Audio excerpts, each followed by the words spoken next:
Pennywise. We all know the hit book, miniseries, and now movie It. It is about a clown that goes around scaring kids and taking their lives. This is good for a fright, but it's all fiction, right? Well, not exactly, because back in the 1980s, which is when the It movie was set, there was a real-life version of Pennywise.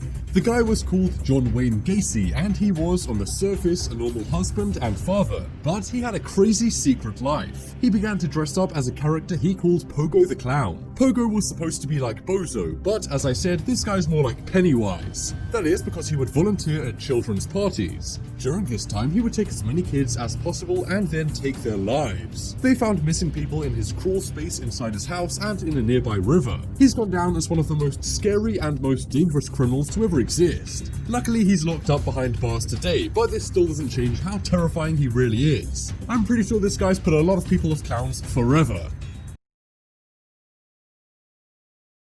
Back in the 1930s, you couldn't discuss anything about crime and gangsters without bringing up the infamous John Dillinger. The Depression-era crook made his name thanks to the numerous robberies he was involved in. In and out of jail, Dillinger knew the system well and clearly wasn't intimidated by the guards or the seemingly hopeless situation of getting locked up. For instance, in 1933, he escaped from an Ohio prison after having guns smuggled in. However, the real daring escape took place while Dillinger was being held at the Crown Point Jail in Indiana in 1934. Never one to sit idly by and serve his time, this gangster hatched a plan to break out of what was said to be an escape-proof facility. After whittling a fake gun from a piece of wood, Dillinger bluffed the guards and locked a bunch of them up. To rub it in, he even stole the sheriff's car for his getaway. Guards later said the gun was real, but the FBI disagrees, and we think that was just an excuse to save face. Alfie Hines. This British jewel thief would eventually join Mensa, the organization for geniuses. Although between his early years and his Mensa days, Alfie Hines gained a bit of notoriety. Yes, he was infamous for his thieving ways. However, what made even bigger news was his ability to escape from prison. In fact, Hines escaped 3 times and became quite a headache for officials to deal with. In 1953, he was imprisoned in Nottingham prison for stealing jewels. Hines was reportedly able to memorize the shape of the cell door keys and made replicas for himself. He then got over the 20-foot-high wall and earned the nickname Houdini Hines. Captured, he returned to prison but hatched another escape plan. This one involved charging the commissioner with an illegal arrest. On his court day, Hines had friends leave a lock in the bathroom.